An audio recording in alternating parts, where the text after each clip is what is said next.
We just got to meet with Senator Daines, and he kind of just talked about how cool his job is, if I'm being honest, and how he gets to kind of travel the world. He talked about the strategic importance of these different countries in the Caucasus region. I thought that was really cool. Going in, I thought we were going to be talking more like a sit-down conversation. I was going to ask him what an example of a thing he has differed from his political party is, because as students we're taught to be critical thinkers and think for ourselves, so I wanted to see an example of how he has applied that in differing from his political party in the actual Senate. I didn't expect that he'd have actual trophies and game on his Senate office walls. I thought that was really interesting, and I did not know that he traveled so much, and I didn't know he was the first person to actually go into Ukraine from the United States after the war broke out. I thought that was super inspiring how, even though they told him not to, he walked through the borders and got it done. It's been really amazing. I've gotten so many opportunities that I otherwise wouldn't have, and it's kind of just inspired me to push myself and go further, because that's what these people did, and look at where they are now. So. Well, yeah, we just went into Senator Daines' office.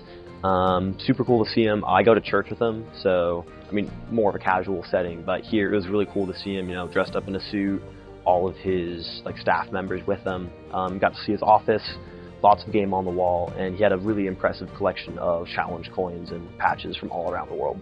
One of his front desk attendants speaks Russian, and so, just started a little conversation with him, which was very interesting. And the most interesting thing would definitely be he just sent a birthday card to the leader of, I think it was Azerbaijan or something. That was just kind of funny to see, but it really shows the amount of work and dedication that politicians put into building foreign relations. We were speaking with, I believe, a representative for Senator Richard Blumenthal, and it was a great time. We asked some good questions, and it was nice to get some insider info and some information. I just wanted to ask, basically, well, I thought I was meeting with the senator. I wasn't. I was meeting with one of his representatives, but when it got to foreign policy, that means I was able to ask some things about foreign policy, like foreign conflicts, like Russia-Ukraine and Israel and Palestine, and I just thought it was interesting to see how the senator handles that. I'm going to take that politics is complicated, and there's a ton of people that go into making one person happen. Like, for example, this is 1 out of 100 senators, and he has about 15 people in here that are all working for him, and people he doesn't even talk to all the time, and so it takes a lot to make this whole United States government work. This was actually really cool. It was, I've never had something like that where it was an individual sit down with a representative like that, a legislative fellow to be exact, but it was very eye-opening, and it kind of taught me a lot more about politics. I wanted to see how, because he's not the, forgive me, he's not the senator, right?